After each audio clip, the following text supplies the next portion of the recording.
Good evening, I'm Amna Nawaz. And I'm Jeff Bennett. On the NewsHour tonight, the U.S. insists Iran has fully agreed to allow UN nuclear inspectors back into their country, despite Tehran's denials.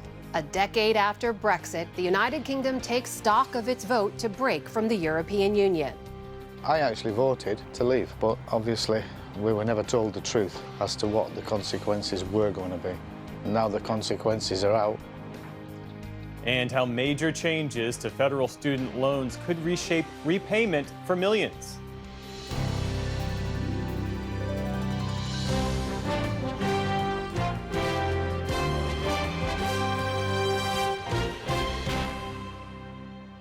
Major funding for the PBS News Hour has been provided by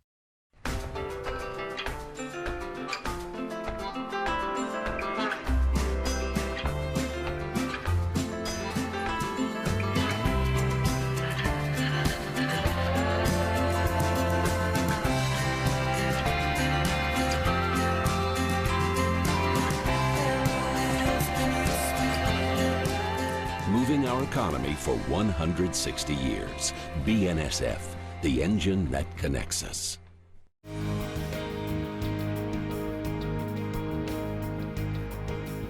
the ongoing support of these individuals and institutions, and friends of the News Hour, including Kathy and Paul Anderson, and Camilla and George Smith. And with the ongoing support of these individuals and institutions.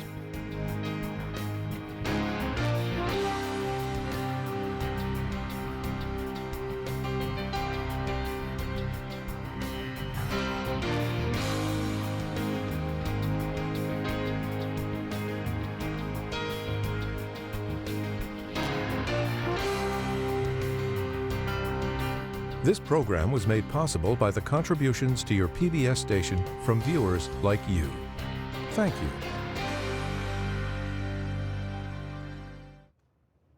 Welcome to the NewsHour. Iran and the U.S. are once again at odds today, this time over inspections of Iran's nuclear facilities. Iran says no deal is in place. While for their part, President Trump and his aides said again today that the UN nuclear watchdog will inspect Iran's facilities. It was just one of several disagreements since the weekend meetings in Switzerland between the Americans and Iranians, the first round of negotiations since a new ceasefire deal was struck last week. Nick Schifrin begins our coverage. In the Strait of Hormuz today, a new plan to evacuate ships stranded by war.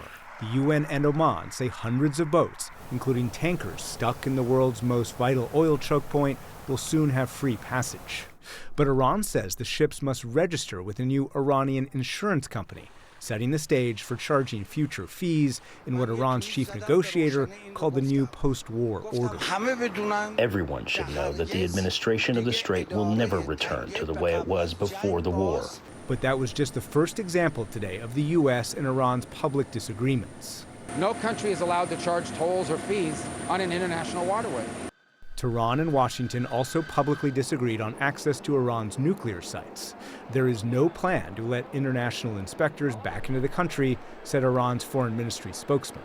We have not had a meeting with the Director General of the International Atomic Energy Agency, nor do we have any plans for an agency inspection of Iran's nuclear facilities. They're wrong. They know they're wrong. They told us inside, and we have it down 100% inspections. And if they were right, I'd cancel the meetings right now. But President Trump also today acknowledged the inspectors would not arrive anytime soon. When will those inspectors actually be on the ground? At the appropriate time. At the appropriate time. There's no rush, but they'll be on the ground at the appropriate time. And on whether Iranian frozen assets could only be used to buy American agriculture, as Vice President Vance said yesterday. If Iranian assets are ever unfrozen, they're going to go to make American farmers richer and to feed the Iranian people. Iran is the only country who will decide what to do with its assets, which are going to be defrozen. There's a he said aspect to these negotiations and an ambiguity about their direction. That perhaps most concerns the U.S.'s Gulf allies, who bore the brunt of Iran's wartime assaults.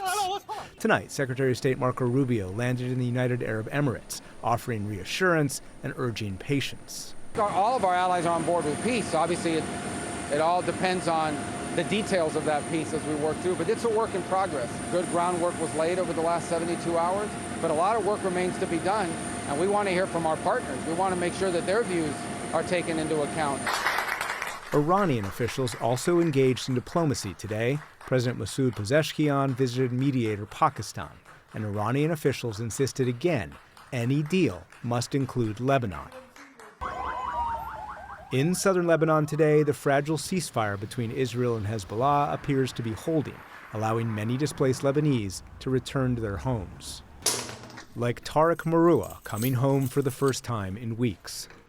His house in Nabatea wrecked by Israel's assault. He saves what he can, but the outside and much of the neighborhood is destroyed. In the end, we have nowhere else. This is our home after all. We want to fix it up again and live in it. When the war flares up again, if it flares up again, of course, I will naturally take my family to a safe place. But the point is, we now certainly have greater hope that the war will stop. There is hope that the war is over, but there's still disagreement over what peace might look like. For the PBS News Hour, I'm Nick Schiffern. Well, Congress never authorized the military action in Iran, but the U.S. Senate today voted to limit President Trump's Iran war powers in a rare rebuke.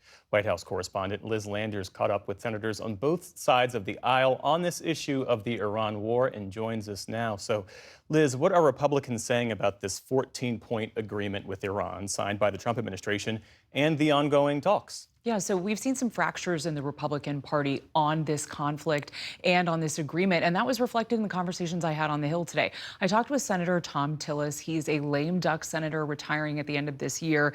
He's sparred with the president, and I asked him about these sanctions that were lifted yesterday by the Treasury Department, and he said that if what Nick laid out in that piece is true, that Iran is going to buy U.S. agricultural products, he said that's fine, but he says that if the U.S. is lifting these sanctions on Iran that predate even the Obama-era Iran deal, that until that happens, the U.S.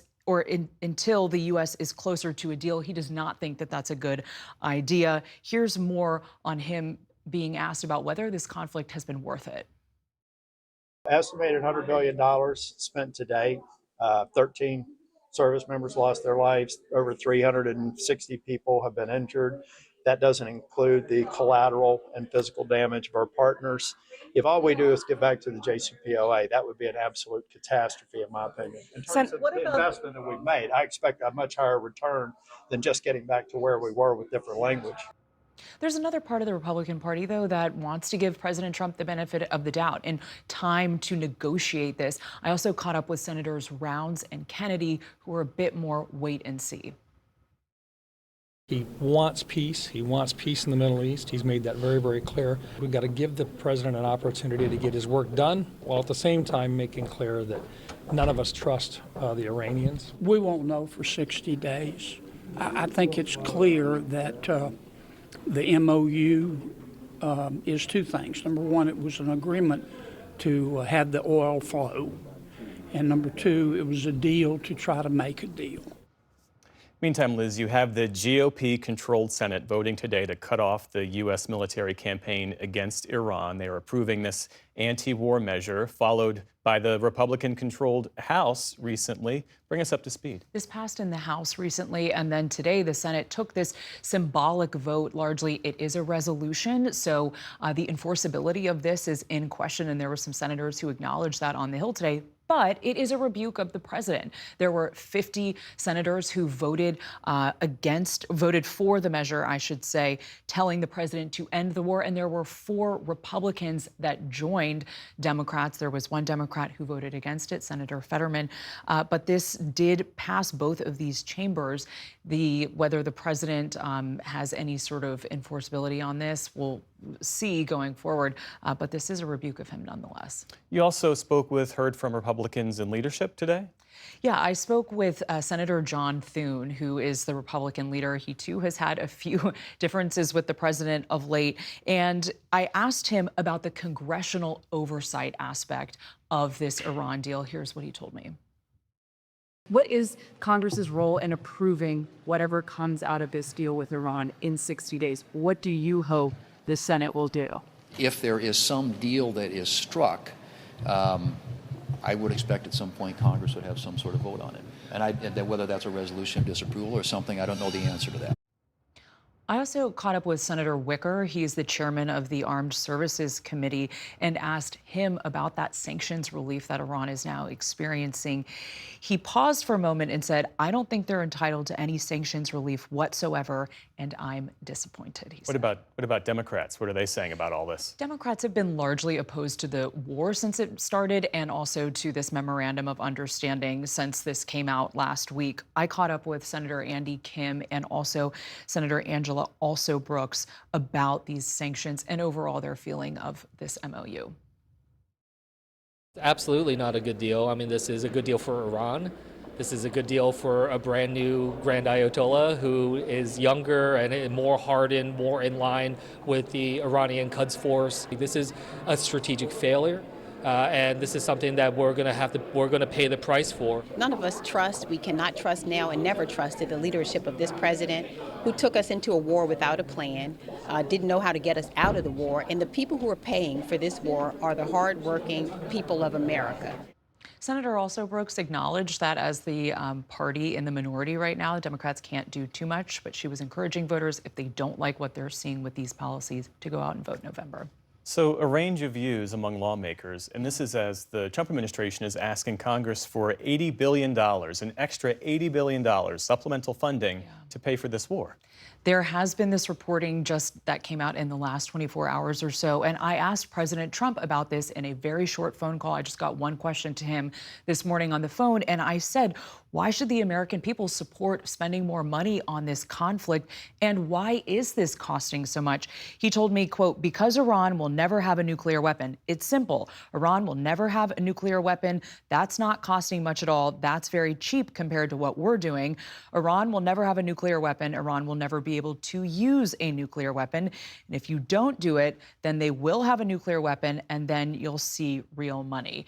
I asked a Democratic Senator, Catherine Cortez Masto, about this on the Hill. Will Congress approve $80 billion in supplemental funding? And she said to me, look, she said, if the war is no longer on and there's this ceasefire that's in place right now, then why do they need the supplemental funding and more money? Jeff, I think that's a question we're going to hear on the Hill in the coming days. Liz Landers, a busy day for you at the White House on Capitol Hill. Our thanks to you and our politics producer, Kyle Madura. We appreciate it. Of course. For more on the U.S. negotiations with Iran, we turn now to Ernest Moniz. Trained as a nuclear physicist, he was Secretary of Energy during the Obama administration and was a chief architect and the lead technical negotiator of the 2015 Iran nuclear agreement, known as the Joint Comprehensive Plan of Action, or JCPOA. He's now Chief Executive Officer of EFI Foundation, which focuses on energy policy. Secretary Moniz, welcome back to the NewsHour. Thanks for joining us. Good to be back. Thank you, Amna. So I want to start with your reaction to this back and forth on the issue of nuclear inspectors. Yesterday, Vice President Vance said Iran had agreed to allow access to the IAEA to nuclear sites today. Iranian officials are saying that is just not true. What do you make of Vance's statement and the Iranian response? Well, first of all, the issue could not be more important, frankly. Since 2015, to this day, we've always said that the most important part of the nuclear dimensions of the JCPOA were, in fact, the extraordinary verification measures, and those hinge entirely upon access by the IAEA inspectors.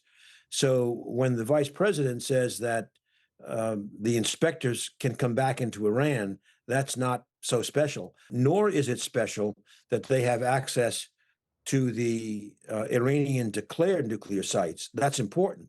But even more important, which the JCPOA did have in it, is that the inspectors could go to places that Iran had not declared as nuclear sites, but that the inspectors had reason to believe may have had nuclear activity. So it's the covert sites. And furthermore, we're a long way from that stage, obviously, given the exchange that you referred to. But furthermore, I believe that this negotiation has to at least replicate what came out in 2015, namely that Iran agrees to the additional protocol, that means that the inspectors can go to sites that have not been declared by Iran. But furthermore, that there is a finite time window for granting the access. It was 24 days in 2015. No other country has such a restriction. It is absolutely critical that the inspectors have access to potential covert sites and to have access to them quickly enough to prevent major cleanups of those sites before they inspect. So to match the verification that was in place for the previous nuclear deal, they would have to guarantee access to even those non-declared covert nuclear sites, is what you're saying. Also on the issue of the highly enriched uranium, the essential ingredient for a nuclear weapon here, there was specific language in the memorandum of understanding that was signed that said the two nations had agreed to resolve the disposition of stockpiled enriched material. How can that be done? What would you expect to see when the technical negotiations continue on this issue? There's two distinct issues here. One is that, first of all, Iran, in contrast to the situation in 2015, had over the last few years enriched uranium to a very high level, 60%. To give you a scale, 90% enrichment is considered weapons grade, but I caution that you don't need weapons grade uranium to make a bomb. 60% uranium, 60% enriched uranium is in fact quite adequate to make a bomb. You need a bit more material than you would with 90%. That's why the 60% enriched uranium is so sensitive, it's so critical, because that material actually was the last piece that Iran historically did not have in its possession in order to make a bomb if it chose to do so, which I don't believe they have, okay? But resolving that issue is the absolute, in my view, first order of business with regard to enriched uranium. Where is it? What condition is it in? What is the risk? Get rid of the risk, probably by having the IAEA inspectors oversee dilution of that material back to a very, very low enrichment, which would not present a danger. As you well know, these talks are now being led by Vice President Vance, Special Envoy Steve Witkoff, Jared Kushner. There are, of course, technical teams involved in the details of these negotiations. But you have sat across the table from the Iranians. You know what it is to negotiate in the nitty-gritty. Are you confident that the right people are negotiating for the American side to see through these verification measures that you say are necessary to at least match the JCPOA? Well, I think the question, of course, is how they use the technical people who they will need to answer various questions. I mean, those people exist, for example, in the Department of Energy National Laboratories. In 2015, when I was negotiating, we used the National Laboratory scientists very, very heavily. To be perfectly honest, we used the time difference between Switzerland and California very effectively in order to be able to have those scientists carry out all the analyses that we wanted. Now, the place, so that's a question of the negotiators being skillful not only in negotiating with Iran, but skillful in using the technical assets that are available to the United States government. Now, the advantage I did have, being, of course, trained as a physicist, was that I knew which questions to ask. And that was a much more efficient way of carrying forward the negotiation, perhaps a more effective way. There is this 60-day timeline they have set with the possible extension if needed. But how confident are you that a detailed agreement can be reached within those 60 days? Well, I have to be very skeptical that a detailed agreement can be reached in that time. And of course, one can ask, how important is it to have a detailed agreement? My answer to that would be it's very important, specifically because ambiguity is something that can be manipulated, skirted by the Iranians in particular. And that's why the agreement in 2015 was over 150 pages long, Sure, we had the same assurances up front that the MOU has, namely that Iran committed to never acquiring or developing a nuclear weapon. But our mantra was, okay, fine, but we don't trust and verify. So that's why the verification was so important. And that's why the don't trust was reflected in the fact that we followed every rabbit hole, basically, to block ambiguities that could lead to the development of a weapon, or at least to approach the threshold of having a weapon. And I believe that that is an essential element. And I do not see how that could be done in 60 days unless a lot of groundwork has already been done, which I'm not aware of. That is former U.S. Secretary of Energy Ernest Moniz joining us tonight. Secretary Moniz, thank you so much for your time. Really appreciate it. Thank you, Amna.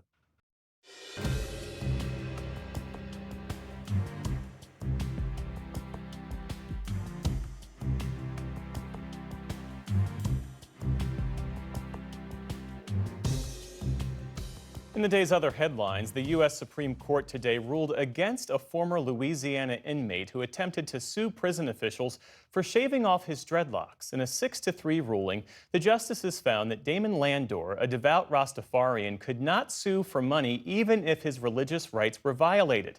Writing for the minority, Justice Ketanji Brown Jackson warned the decision could weaken federal religious protections in prisons. In a separate case, the court will allow ExxonMobil to sue Cuban state-owned companies over property on the island that was seized under Fidel Castro. And the justices sided today with the Trump administration in an immigration case, strengthening the government's power to deport green card holders accused of crimes. The Justice Department has reportedly withdrawn grand jury subpoenas to reporters at The Washington Post and The Wall Street Journal. The Associated Press and others are reporting that the subpoenas were issued earlier this year as part of the administration's broader crackdown on media leaks. A spokesperson for The Washington Post called the subpoenas a, quote, clear violation of constitutionally guaranteed press freedom. Speaking to reporters after an unrelated press conference, Acting Attorney General Todd Blanche didn't say why the subpoenas were revoked, but he vowed to continue investigating what he called breaches of national security. In France, officials say an ongoing heat wave is responsible for at least 40 drowning deaths in recent days as people seek ways to cool off. The country recorded its hottest day ever today, with temperatures soaring above 100 degrees Fahrenheit in some areas. That's affected schools and train service and even forced the Eiffel Tower to close early. Locals are rushing to buy electric fans and air conditioners as temperatures are set to remain high for a few more days. Paris, when temperatures go high, is just hell on earth. It's catastrophic. I'm worried for the coming years. We've known about climate change for a while, and not one government is making progress on this issue. The extreme temperatures are affecting millions across the region, including in Britain, where train service has been disrupted and hundreds of schools were closed for the day. British authorities issued a rare extreme heat warning, and forecasters are expecting all-time highs for the month of June. The NFL denied a bid by quarterback Brendan Sorsby to hold a supplemental draft this year, meaning he won't have a chance to enter the league in the fall. That follows the 22-year-old's legal battle with the NCAA, which ruled him ineligible after he made thousands of bets during his college career. In a letter published by multiple media outlets today, the NFL said his petition failed to, quote, demonstrate accountability for your conduct or indicate whether or how you would adhere to the league's rules.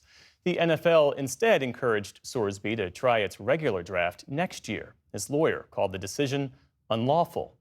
And turning now to the World Cup, Portugal's Cristiano Ronaldo is now the first player to score a goal in 6 different World Cups. The 41-year-old set the mark with his first of 2 goals against Uzbekistan today as Portugal went on to win 5-0. Ronaldo scored his first World Cup goal back in 2006 in a game against Iran. Separately today, the Homeland Security Department said it's easing travel restrictions on this year's Iran team. Players can arrive 2 days ahead of their next match rather than the day before, but they'll still have to leave the U.S. right after. They next play Egypt on Friday in Seattle. On Wall Street today, stocks struggled on the latest sell-off in big tech shares. The Dow Jones Industrial Average posted a small loss of just 45 points, but the Nasdaq shed nearly 600 points, or more than 2%. The S&P 500 also ended sharply lower. Still to come on the NewsHour, why the U.S. student loan repayment system is about to undergo a major overhaul. Georgia farmers struggle with a major drought as climate change makes weather less predictable. And a new book details the hardships faced by Ukraine's LGBTQ community as they navigate the realities of war. This is the PBS News Hour from the David M. Rubenstein studio at WETA in Washington, headquarters of PBS News. Today is the 10th anniversary of the most divisive day in Britain's recent history, Brexit, its vote to leave the European Union. Voters were promised a Britain free of European laws, decreased immigration, and a major boost to business without the EU's economic constraints. But as Malcolm Brabant reports from Blackpool in the northwest of England, Leave and Remain voters have one thing in common: they're not celebrating. June 2016. And Britain was split almost right down the middle, as 52% of the country demanded a divorce from the European Union. I believe England's better off by itself because we have the drive and tenacity to make up for any of the so-called benefits. Ouch, definitely ouch. Okay, do you want to talk about it? Shut that bloody tunnel up, mate. There's too many of them, they're taking over. Literally. Our houses, our jobs, literally taking over. Let June the 23rd go down in our history as our Independence Day! But 1 decade later, no one is cheering, especially in Blackpool, once Britain's leading seaside resort, whose residents distinguished themselves by generating the biggest pro-Brexit vote in northwestern England. We should never have left, to be honest with you. The wheel's gone to pot, really. I just got a feeling that we shouldn't have left. We should go back into it. For a long time now, ever since this change, I think we've gone downhill. Britain has totally gone downhill. Everything is over expensive. It's absolutely crazy. 10 years after the referendum, Britain remains a painfully disunited kingdom, and a significant number of Brexit voters regret their decision on that day. One of Britain's leading polling companies says that 56% of the electorate would vote to rejoin the European Union if given a chance, and that includes 22% of those who voted Leave. Rob Benson is full of regret. Like so many post-Brexit, Benson's business lost access to European markets as the EU punished Britain with a swath of bureaucratic obstacles. In these sandy shores north of Blackpool, Benson farmed shellfish, popular in Spain and France, generating $4 million a year. But after Brexit, the enterprise collapsed. I actually voted to leave. But obviously, we were never told the truth as to what the consequences were going to be. Now the consequences are out. It's too late. How angry are you? Very. Oh yeah, very angry. It's totally destroyed a business. The abiding face of Brexit is Nigel Farage, whose uncompromising campaign against the European Union catalysed the referendum. It was about getting back control of our country, getting back control of our borders, and they've given us record levels of immigration. We are literally living through a population explosion. History will also judge Boris Johnson's short-lived premiership as the driving force behind the legislation delivering Brexit. Now a newspaper columnist, Johnson is toasting Brexit's anniversary. Evening, everybody. 10 years after that historic Brexit referendum, I feel more convinced than ever that the British people were heroic and magnificent and did the right thing in voting for freedom and democratic independence. I think prison's too good for them, to be truthful, because they just lied. According to the Confederation of British Industry, the nation's economy has shrunk by about 8% since Brexit was enshrined in law. When we visited this Northwest cheese factory before Brexit was sealed, the owners exported to 40 different countries and hoped to expand. But the business went bust and 30 people lost their jobs. thanks in no small part to the imposition of European tariffs. Henri Murison is chief executive of a lobbying group called the Northern Powerhouse Partnership.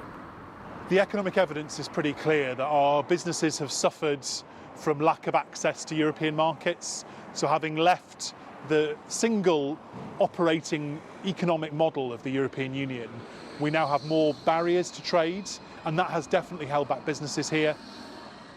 Brexit has been a tremendous act of self-harm. Political scientist Dimitris Papadimitriou is a vice dean of Manchester University. The political and economic turmoil that has ensued has definitely made people feel that Britain is not a first-class power anymore. For Europhiles, Blackpool embodies a self-inflicted wound, especially as it's one of Britain's most poverty-stricken boroughs, as the graffiti says, dreaming of better days. Brexit deprived the town of European funds intended to boost its economy by, for example, restoring Blackpool's tribute to the Eiffel Tower and smartening up a seafront that lures millions each year. That type of work costs an absolute fortune. So to lose access to that funding was a real major blow for us. And as a consequence, we're only now, 10 years on, starting the other necessary works to the promenade and the seafront. Lynn Williams of Britain's governing Labour Party heads Blackpool Council. She's striving to secure government grants to replace lost European funding. Blackpool's money troubles were exacerbated by lockdowns during the COVID pandemic. And Williams believes that the trickle-down of economic hardship has fueled the rise of right-wing politicians. That was the start, really, of that kind of populist politics of, we have to leave, we have to be an island. 10 years on, we are now seeing this particular rise of that type of politics, which is, I think, is a direct consequence of Brexit. Lynn Williams' barb is aimed at the politics of Mark Butcher, a foot soldier of Nigel Farage's right-wing anti-immigrant Reform Party. Butcher runs a soup kitchen for Blackpool's poorest, including homeless military veterans whom, he says, are treated worse than illegal immigrants. We never really got Brexit in the first place, so it was a betrayal from the Conservative Party. They didn't deliver the Brexit that we signed up for. And Butcher fears that 10 years on, Brexit is still insecure. They're now wanting to get us back into Europe, completely ignoring the 17.4 million people. We wanted out, and out meant out. Regretful Leave voter Rob Benson survived his shellfish company's Brexit-induced collapse by servicing offshore wind farms instead. In the marina where he moors his new boat, there's a mock-up of the Titanic. Benson likens Brexit to an iceberg and hopes that growing aspirations to reconcile with Europe will gain traction. I'd love to rejoin, because if we rejoined, we've had a taste of what it's like trying to do it without. It doesn't work. Not for us. It really doesn't. To the dismay of Brexiteers, the Labour government has been working to repair ties with the EU. But following yesterday's resignation of Prime Minister Keir Starmer, it's unclear just how much closer Britain and Europe will become. We now come to Andy Burnham, member for Makerfield. Newly re-elected MP Andy Burnham, who's expected to succeed Starmer, is vague on what kind of relationship he wants. But Burnham has been explicit about ending the divide between England's richer south and poorer north. And that's good news for this seaside resort. For the PBS News Hour, I'm Malcolm Brabant in Blackpool.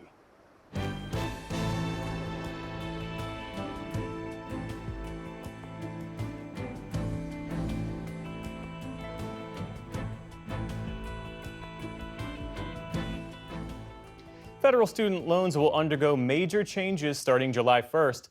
The changes will not only restructure the loan system, but also repayment options for millions of Americans. Stephanie Tsai tells us more.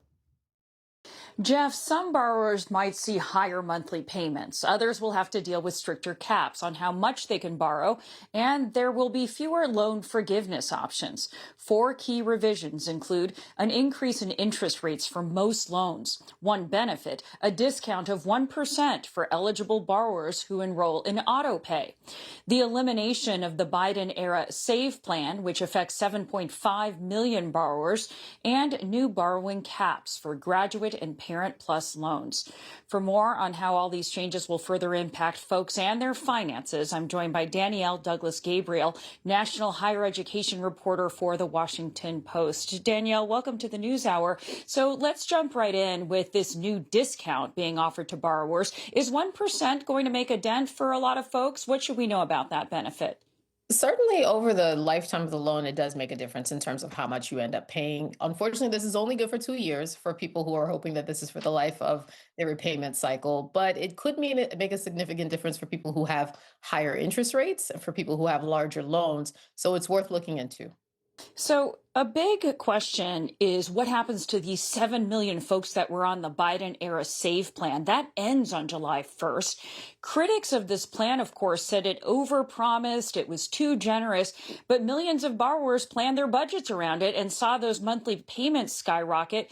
Do the new replacement options out there help those folks out?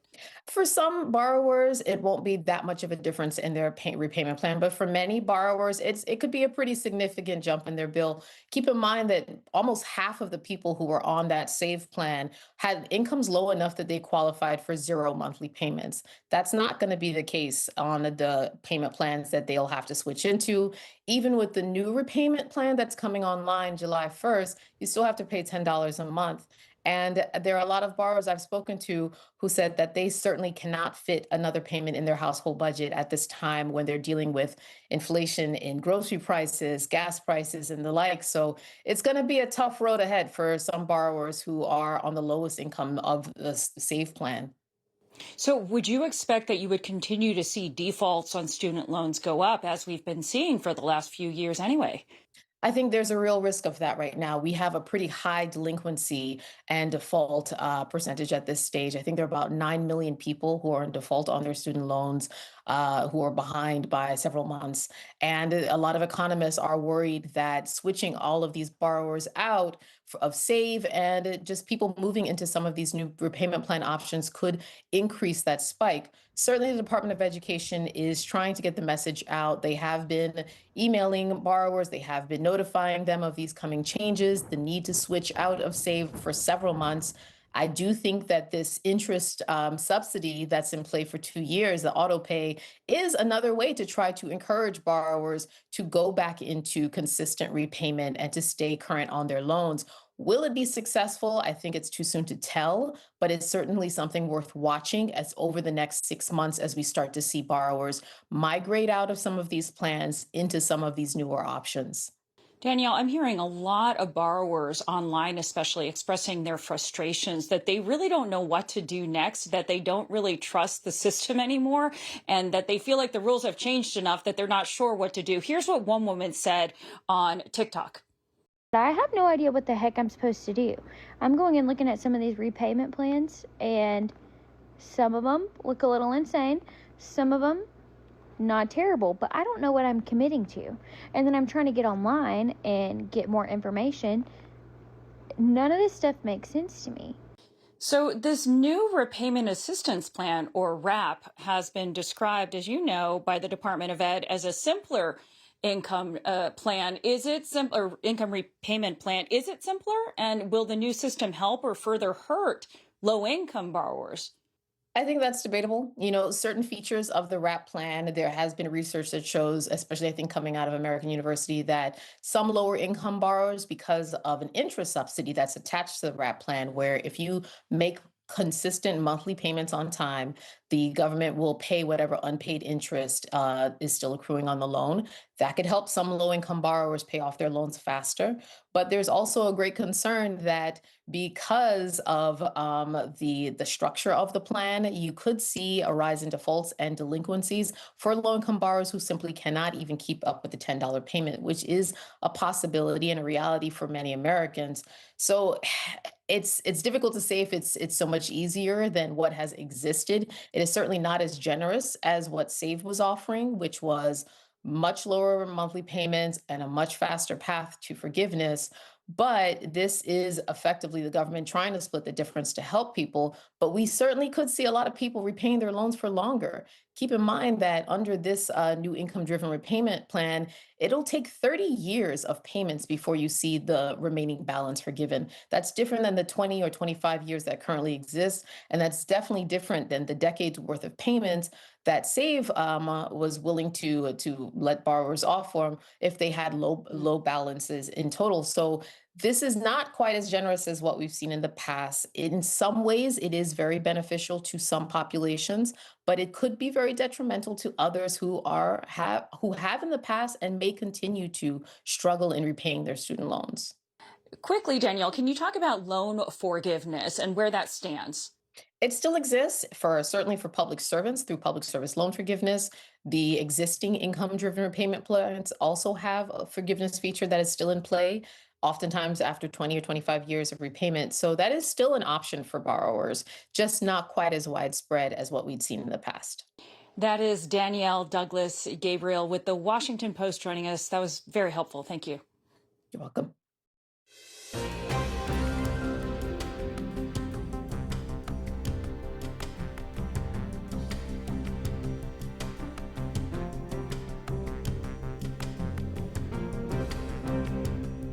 More than half of the continental U.S. is facing drought.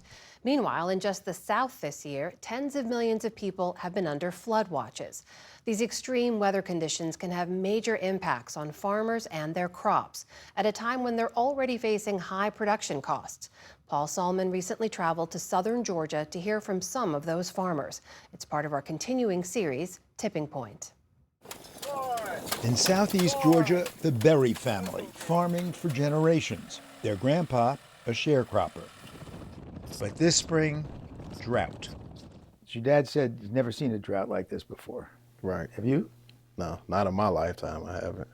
Never heard stories of a drought this bad either. If we were to plant on schedule in the heart of the drought, we pretty much would have lost all those crops.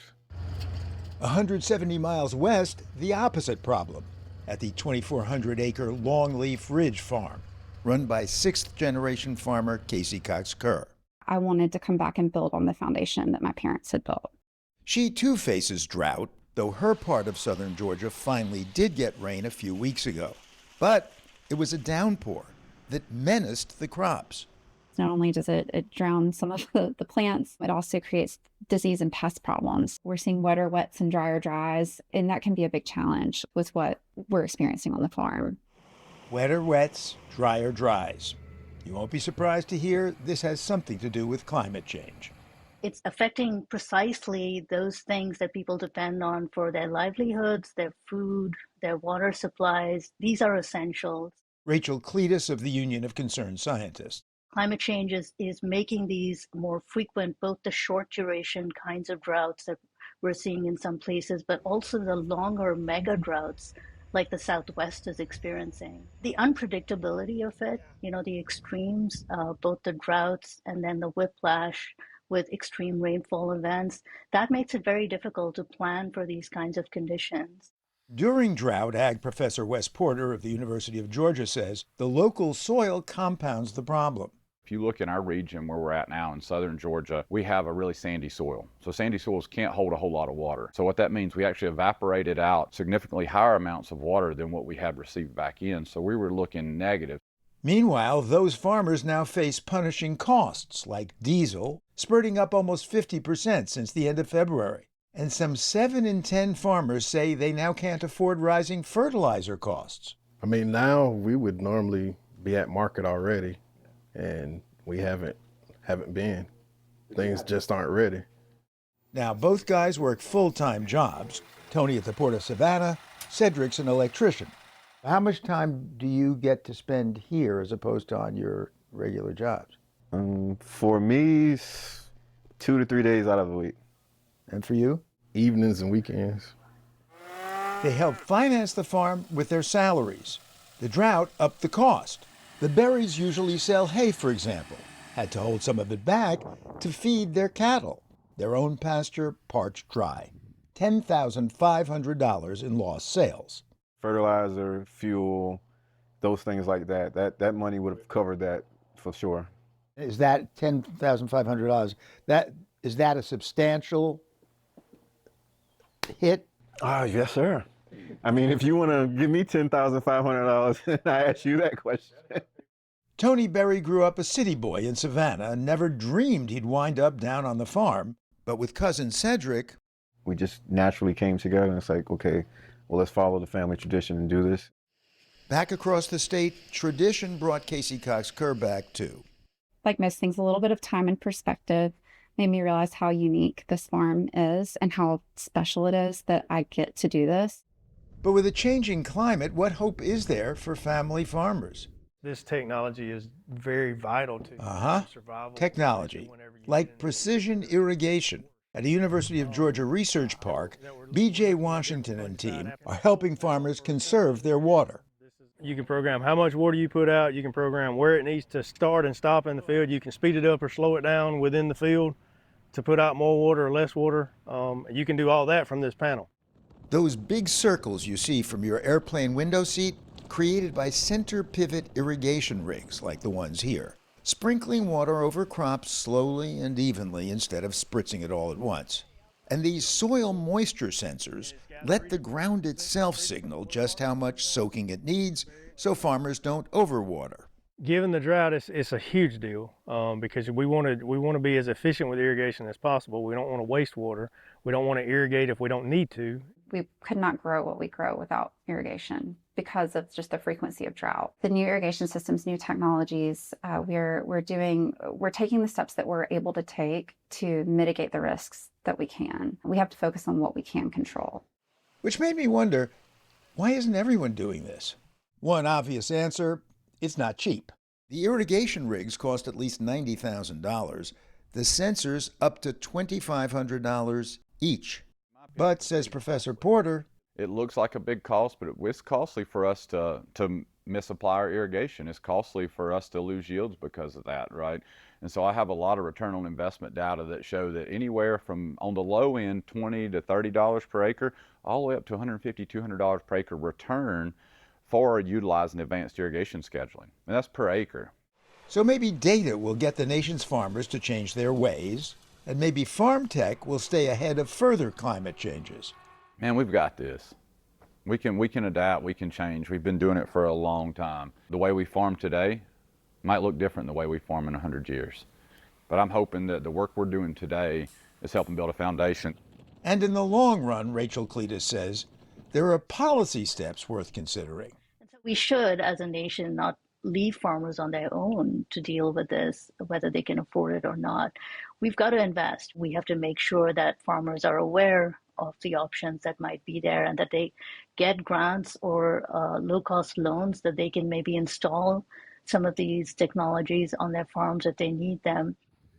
Meanwhile, the Berries keep on pushing, without pricey technology, leaning on a tradition older than the farm. We do put faith in our good Lord that He will provide a way because He has done that all these years before us. And I'm a strong believer that He will continue to do that. We're doing the job that's important, providing the food for surrounding communities, letting people know where the food actually comes from. And we need that and, just feel like if we're serving that purpose, He will provide. Well, He moves in mysterious ways. Yeah, definitely. For the Berries, though, mystery or not, wetter wets and drier dries are an all too present reality. For the PBS News Hour, Paul Salman.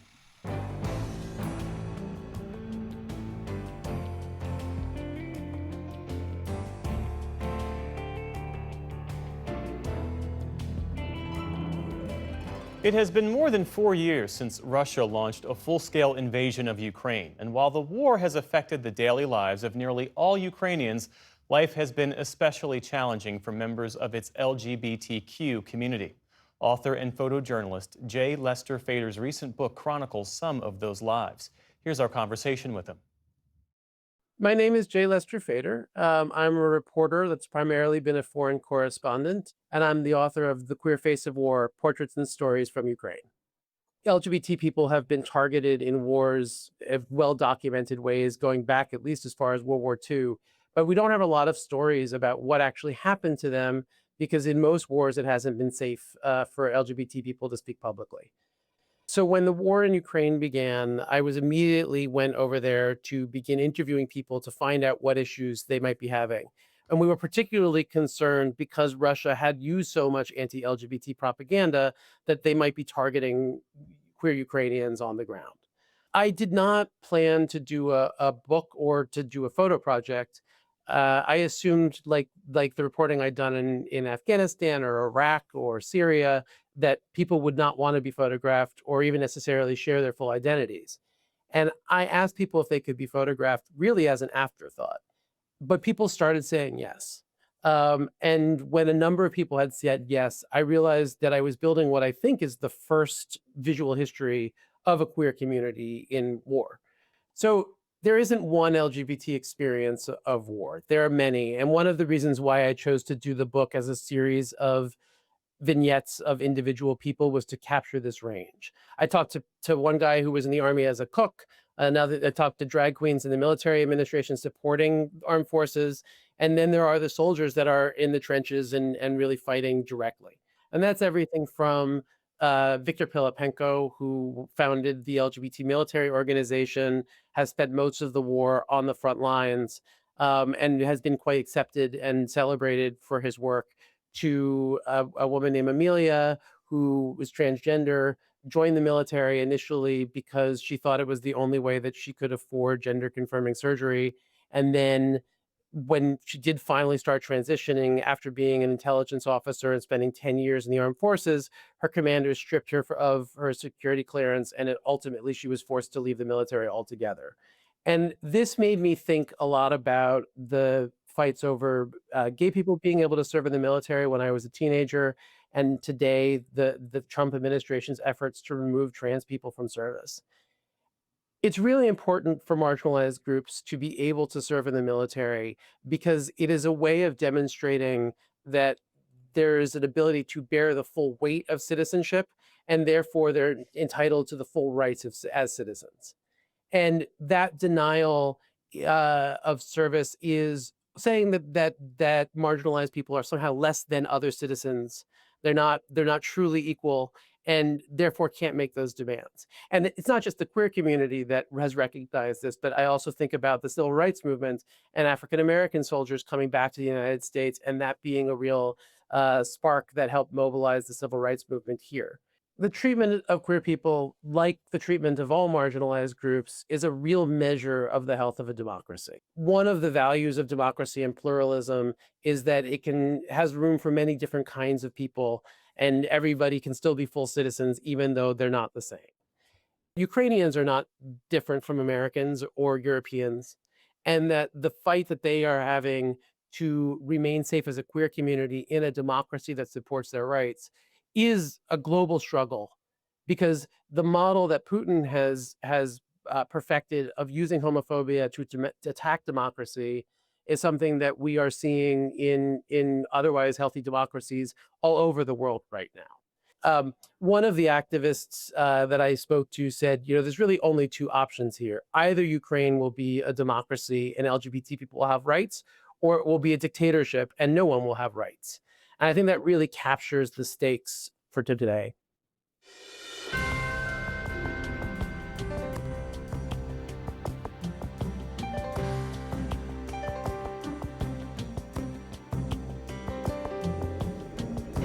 As always, there's a lot more online, including 3 things Judy Woodruff says she learned from speaking with Americans across the country ahead of the USA's 250th birthday. That's at pbs.org/newshour.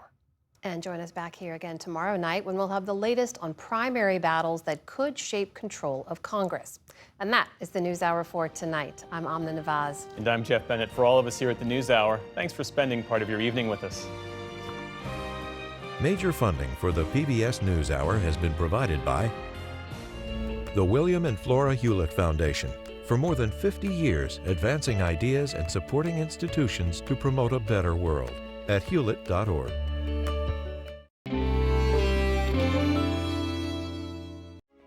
The Charles F. Kettering Foundation, working to advance inclusive democracies. Learn more at kettering.org.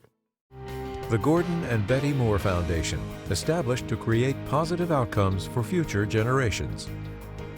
Friends of the NewsHour, including Nell, Martha, and Mary Minow, in honor of the life and legacy of their parents, Newton and Josephine Baskin Minow, and Julie and Robin Powell, through Fidelity Charitable. The Andrew Carnegie Foundation, formerly Carnegie Corporation of New York, working to reduce political polarization through philanthropic support for education, democracy, and peace.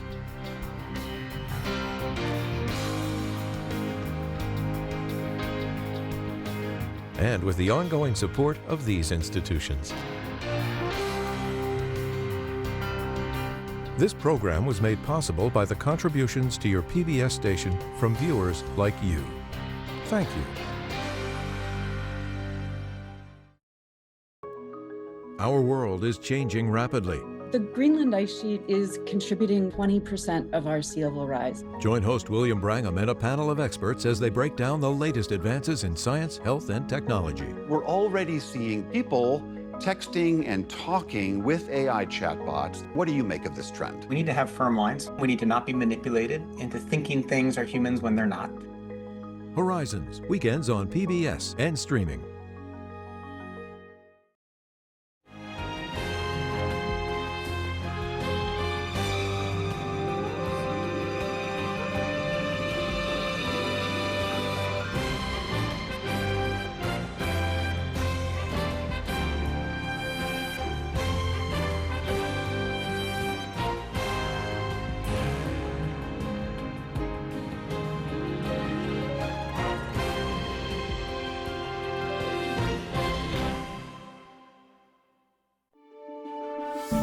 You're watching PBS.